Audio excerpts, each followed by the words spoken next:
Through the generous contribution of Dr. Lewis's family, we're very fortunate to be able to share with you these timeless recordings of Dr. M. W. Lewis, a self-realized American yogi. Dr. Lewis was Paramahansa Yogananda's first American disciple and dearest personal friend. The wisdom Dr. Lewis imparts through these teachings will give you a dynamic and practical insight into the ancient science of yoga as taught by Paramahansa Yogananda. This lecture's title is Discussing the Holy Science and was recorded in Encinitas, California in 1952.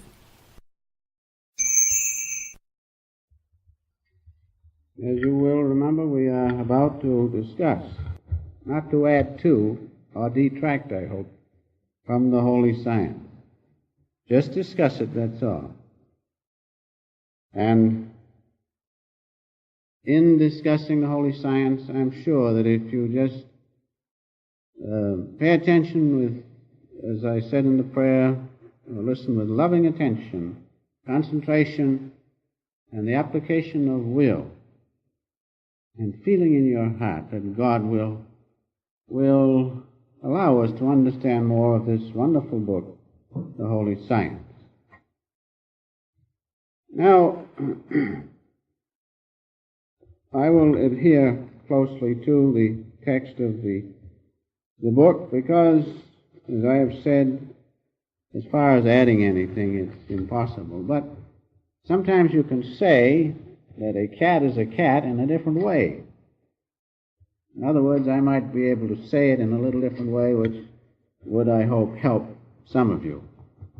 Now, the circumstances attending the writing of the Holy Science should be taken note of, because as you will remember, those of you who have read the book, and you can look on page 2 of the introduction, and you will find that Sri Yukteswarji was assigned the task of writing this Holy Science. And he was met by the great Babaji, none other than that great master, avatar, Babaji, at the Kumbh Mela in January 1894. And this Kumbh Mela is a place where men of the world who have become so engrossed in the world it's very difficult for them to get out of it, where they can come and meet with the sages and the saints who know better than to get into the world again, having once gotten out. But they do condescend to come and talk to worldly people and therefore give them the eternal truths which cannot be found or understood or realized in outward consciousness or worldly consciousness. And so in the introduction we read that the Kumbh Mela is the congregation of worldly men and spiritual disciples. It is for that purpose. They can meet, exchange ideas, and benefit from the spiritual advancement and attainment of the spiritual devotees. Worldly men cannot transcend the mundane limit with which they confine themselves, nor the other, having once renounced the world, deign to come down and mix themselves with the turmoils of the world. And so it is for this purpose that these meetings are held, that worldly people can contact those men who have realized truth as the holy beings. And those two things should be remembered as we take up the discussion of the Holy Science, that it was under the direction of God through his great channel of Babaji that this was given to Sri Yukteswarji, this great task, to show, if possible, the underlying unity of all religions.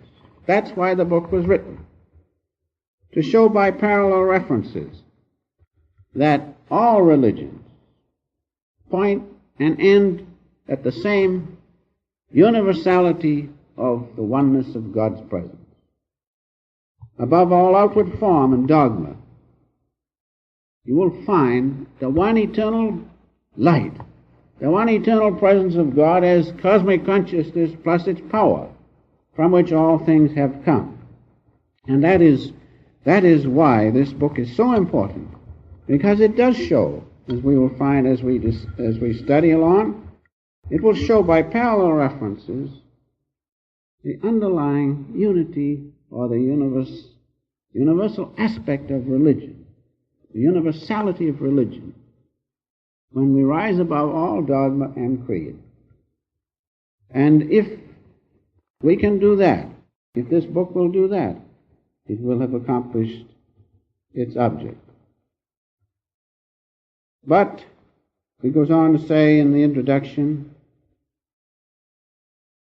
it is not easy to comprehend this basic truth. Well, look about you and see the squabbles that go on in the different denominations and so forth. They miss the reality. They miss the underlying universal truth. Why? Because the outward form of religion, this is the simple truth, the outward form of religion is in duality of consciousness, and in duality of consciousness there can be no unity. That's the whole trouble. It is as simple as that.